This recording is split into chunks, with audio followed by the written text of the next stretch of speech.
இந்த டாரிஃப் வார வச்சு ஒரு நாடை பணிய வைக்க முடியல அப்படின்னா அடுத்த கட்டமா அமெரிக்கா எடுக்கக்கூடிய ஆயுதம் அப்படிங்கிறது இதுதான். ஒன்று, டாரிஃப் வார வச்சு அவங்க வந்து இந்த நாடை வந்து பணிய வைப்பாங்க.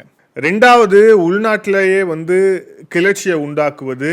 இந்த ஜென்சின்னு ஒரு பெரிய டூல் கிட் போயிட்டு இருக்குல்ல, இப்ப மடகாஸ்கர்ல பாதிக்கப்பட்டிருக்கு இல்லையா, இதை வந்து கையில் எடுப்பாங்க. மூன்றாவது, தங்களுடைய ப்ராக்சி நாடுகளில் வச்சு, இப்போ இந்த ப்ராக்சி நாடுனா இப்போ பாகிஸ்தானை போன்ற ஒரு ப்ராக்சி நாடுகளை வச்சு தாக்குதல் நடத்துறது, டிஸ்டர்ப் பண்றது, எல்லையில வந்து சீன்றது உள்ளிட்ட விஷயங்களை பண்ணுவாங்க. இது எல்லாமே பக்கா சிஐஏ பிளாட்.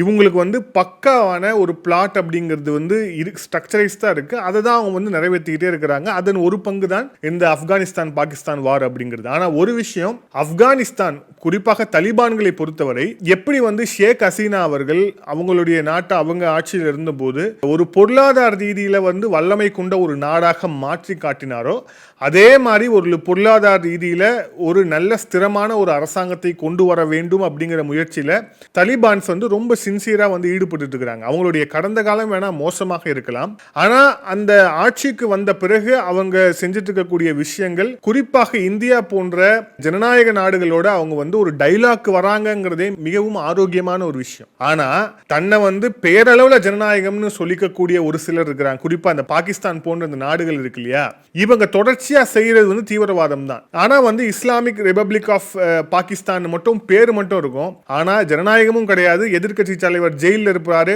பலுச்சிஸ்தான் ஒரு நாட்டு மக்களை வந்து எந்த ஒரு லெவல்லையும் இவங்க வந்து நடத்த மாட்டாங்க. கைபர் பக்துன்குவா இருக்கக்கூடிய மக்களை இவங்க கண்டுக்க மாட்டாங்க.